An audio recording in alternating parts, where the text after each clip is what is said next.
Welcome. Let's start with the top story that we are tracking for you. The U.S. Department of Justice has announced new arrests in connection with the Capitol riots on the 6th of January. Thousands of Trump supporters converged on Capitol Hill, wreaking havoc in Congress. Rioters were pictured vandalizing the congressional offices and stealing. Now, the man who appeared in a now iconic image of the siege, sitting in Nancy Pelosi's office with his feet on the desk, the 60-year-old Richard Barnett from Arkansas, has been arrested.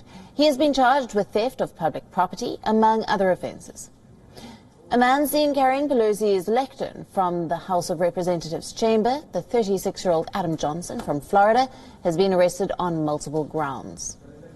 Now, Jacob Anthony Chansley, who is also known as Jake Angeli of Arizona, is charged with violent entry and disorderly conduct on the Capitol grounds. Angeli is a QAnon supporter who has been a fixture at Arizona right-wing political rallies over the past year. He calls himself a QAnon shaman and was photographed with face paint and a headdress seen on Mike Pence's chair. And 35-year-old Derek Evans of West Virginia, charged with one count of knowingly entering or remaining in any restricted building or grounds without lawful authority. The FBI is appealing to the public for their help in bringing the assailants to justice. The FBI has set up a tip hotline and a website letting members of the public know how to contact them with information about the people who stormed the U.S. Congress. The investigation is sweeping and ambitious, and it has enlisted the help of the public. More than a dozen people have now been charged in offences related to the assault on the Capitol building. More arrests are expected in the coming hours and days. These intruders could be charged with an array of crimes, ranging from trespassing and other relatively minor misdemeanors to serious offences involving firearms and explosive devices, and they could be sentenced to many years in prison. The FBI is conducting a massive effort to track down and arrest the people who broke into the Capitol building. They want everyone in the city and across the U.S. to join their crime-solving team.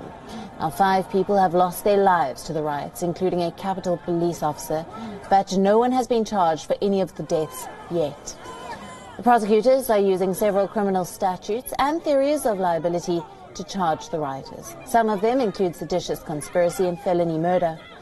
Now, let's get you some of the potential charges, including seditious conspiracy and felony murder.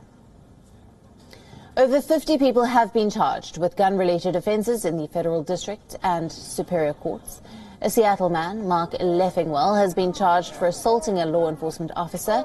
The federal crime of assaulting later led to the police officer's death. Now, the charges can further escalate to a felony murder. Several dozen individuals have been charged with unlawful entry on Capitol grounds, which is a crime under Washington, D.C. criminal code and federal law.